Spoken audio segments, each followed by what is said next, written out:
Marcus Vale, he never liked sleep. Not since that summer of '98 when his best friend Andre walked home from Little League practice and never made it to his front door. Andre had been 12, same as Marcus. They'd been inseparable, two kids on rusty bikes with scraped knees, cutting through alleys their mothers told them to avoid, whispering about UFOs, monsters, while sharing a pack of now laters. Then one afternoon, Andre waved goodbye at the corner. "See you tomorrow," he said, but tomorrow never came. Andre's parents plastered flyers across the neighborhood. Police knocked on doors, brought dogs, drained a quarry, 3 miles out. Nothing. It was as if the earth swallowed him whole. Marcus remembered the last look Andre gave him, half of a grin, that tooth still loose in the front. For years, Marcus replayed that moment, convinced it meant nothing, while it meant something. His father had tried to explain it. "Son, sometimes the world takes people away for reasons we can't see." His mother was harsher. "Don't go looking where you shouldn't. That's how people get lost." But Marcus did look. He read every article on missing children, every tabloid headline about experiments, abductions, government files. He became obsessed with the idea that Andre hadn't just run away or been snatched by some drifter, that he'd been taken by something organized, something hidden. That obsession followed him into adulthood. By 35, Marcus was known in his circle as the guy with the theories, not the fun kind, like moon landings and crop circles. His theories had teeth. He'd show up to family dinners with printed PDFs files about fluoride in water, vaccines designed for population control, private prisons running experiments on inmates. His parents hated it. His mother prayed for him. His father sighed and asked why Marcus couldn't just get a stable job and stop looking for ghosts. But Marcus couldn't stop. Not when Andre's empty bicycle frame still lived in his memory. The irony was, Marcus wasn't dangerous. He didn't riot, didn't throw bricks, didn't stockpile weapons.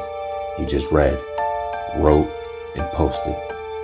Ranted at the wrong times, and then came the ticket. It was stupid, really. His car had been parked 2 inches over the line in a downtown garage. The ticket was $65. Marcus laughed when he first saw it. He ripped it off his windshield and shoved it into his glove box. Weeks passed, he forgot about it. By the time the summons came in the mail, that fine had ballooned and he had crumpled it. "It's gotta be a scam," he muttered. Court date, he skipped it. So when the knock came at the apartment door and a deputy holding a clipboard, Marcus wasn't surprised, but he also wasn't cooperative. "You're telling me," Marcus said, arms crossed, "that I'm going to jail because of a parking ticket?" "Failure to appear escalates the charge," the deputy said, flatly. "Let's not make this worse." Marcus thought about Andre, about systems that swallow people whole and never explain why. He thought about his parents, who should shake their heads and say, "You did this to yourself." So he let them cuff him. The county courthouse was a mausoleum of bureaucracy. Fluorescent lights flickered overhead. Judges in black robes rotated like gears in a machine. Marcus didn't get a speech, only a sentence: 30 days in county jail. For a man who prided himself on being invisible, 30 days sounded like 30 years. They stripped him of everything: shoelaces, belt, phone. Gave him a jumpsuit that smelled like bleach and sweat. Processing mugshot, fingerprints, body scan. He tried to keep his breath steady, but his mind raced. This is it. They got me in the system now. First a parking ticket, next disappeared like Andre. He almost laughed. 35 years old, thrown into jail over a scrap of paper on his windshield. And all he could think of was, I was right. They'll use the smallest excuse to lock us away. His cell was 6 steps by 8, Concrete walls painted beige. Though the paint peeled in strips, the bed was steel slab with a thin mattress, the kind that turns spines crooked.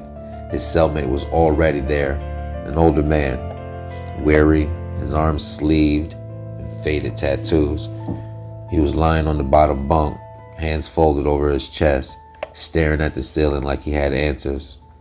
"Name's Rico," he said without looking over. "Marcus."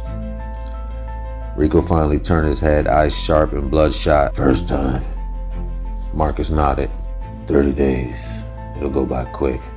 Just keep your mouth shut. Your booty's shut. Don't ask for favors. Don't play cards. And don't bet commissary. That's simple, Marcus says. Rico smirked. "Ain't nothing simple in here. But rules keep you breathing." Marcus sat on the tump buck, knees pulled up. He felt the weight of the cinder blocks pressing in, the hum of the fluorescent lights drilling into his skull. His skin prickled. He thought of Andre, thought of his mother's warning. Don't go looking, don't ask. But Marcus had always looked, always asked. And now, here he was, in the belly of the very machine he spent his life whispering about. That night, as the block quieted and the guards' footsteps faded, Marcus lay awake. Rico's breathing was steady below. But Marcus' mind wouldn't rest. The clang of metal doors echoed in his chest. The pills they handed out at chow sat heavy in his stomach. Vitamins, they said, or sedatives, or maybe, Marcus thought, something worse. 30 days.